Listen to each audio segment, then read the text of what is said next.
Hey yo, what is up, my diggity dogs? My name here is Ricardo, and I gotta say, man, I just got done watching episode 13 of Seven Deadly Sins, season 3, Wrath of the Gods, or whatever. I just got done watching episode 13, which portrays part 2 of Escanor versus Meliodas. I actually shouldn't even say I watched the full episode. I just watched the fight because the subtitled version isn't out yet, sub version ain't out yet, so I just kind of went on there and just watched the fight raw.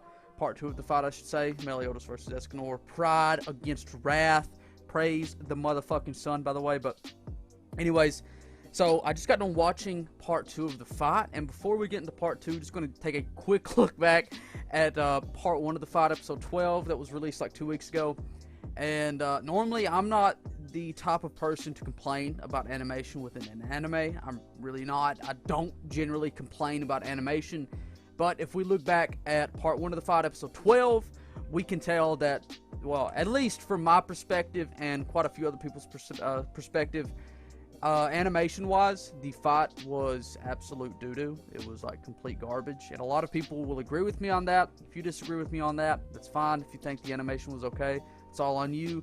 But normally I'm not one to typically complain about animation within an anime, because particularly I don't really care much about animation.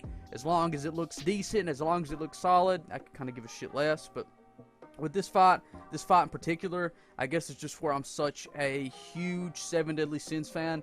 I really had my expectations a bit high, probably a bit higher than what they should be, but I had my expectations pretty high for this one particular fight, this fight in particular.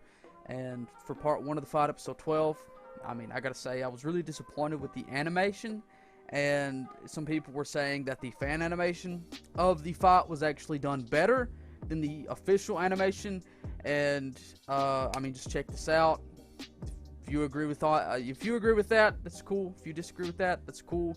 Not really here to talk about fan animation that much, but part 1 of the fight, in my opinion, was definitely a very big letdown. I wasn't a big fan of it. People were also saying, hey, this fight has some really shitty animation, and SpongeBob and motherfucking Billy and Mandy and Fairly Odd Parents and shit like that has better animation than this fight itself. And I was just like, well, shit, okay. But if you think the fight has good animation, if you think it has bad animation, that's cool. Part 1 of the fight, by the way.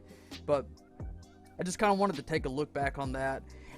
Part 1 of the fight, it doesn't even get into the part to where Escanor goes into the one form. It's just kind of like the first half of the full-on fight. And of part 2 here, episode 13, which is what I just watched. I didn't even watch the full fucking episode. I just watched the fight. But part 2 of the fight, episode 13, in my honest opinion, I know a lot of people will disagree with me on this, and that's fine, but I will say that I am surprised to say, but the animation in part 2, episode 13, Meliodas versus Escanor, Pride against Wrath, motherfucker, was actually a step up. There was actually a step up in terms of animation, or at least from what I saw. When it came to Meliodas versus Escanor in part 2 compared to part 1, part 2, there was a bit of a step up, at least from what I saw of the anime itself, of the fight itself. I thought the animation was definitely a step up, I will say that. And the part that really got me the most is whenever you see Escanor truly going into the one form, you can literally see the fucking clothes coming off of him, popping off the motherfucker.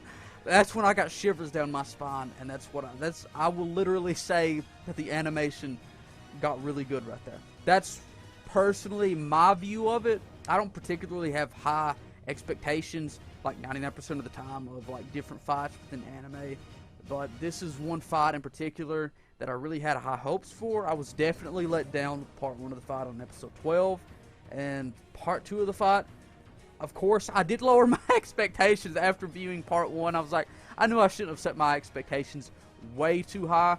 I did lower my expectations for part 2 of the fight, and I was actually surprised. I thought it was a step up. It was a bit better done in part 2 than it was part 1. There was some motherfucker saying, right after I got done watching the fight, there was some motherfucker that commented on the video or on the episode of the website that I was watching. They were saying, God damn, the animation gets better as Escanor becomes more powerful. And I was like, well, I guess you could say that, and I gave him a nice thumbs up on the comment. I thought that was kind of funny, but you know, I just thought that I would put this out there. If you guys could, please leave a like rating. If you want to talk about the fight as well, please do. I want to hear what people have to say about the fight, both part 1 and part 2 of the anime 7 Deadly Sins, Meliodas versus Escanor, whatever. I want to hear what you guys have to say about it. Please share this. I want to hear what more people have to say about it, and I also want more views, so thank you, and more subscribers. Thank you for that as well. But anyways, thank you all for tuning into this video. Let me know what you think about Meliodas versus Escanor in the anime, the animation. Let me know what you think about it. Anyways, guys, that's it. Thank you for tuning in. I love you all. Stay beautiful. I'll see you all in the next one.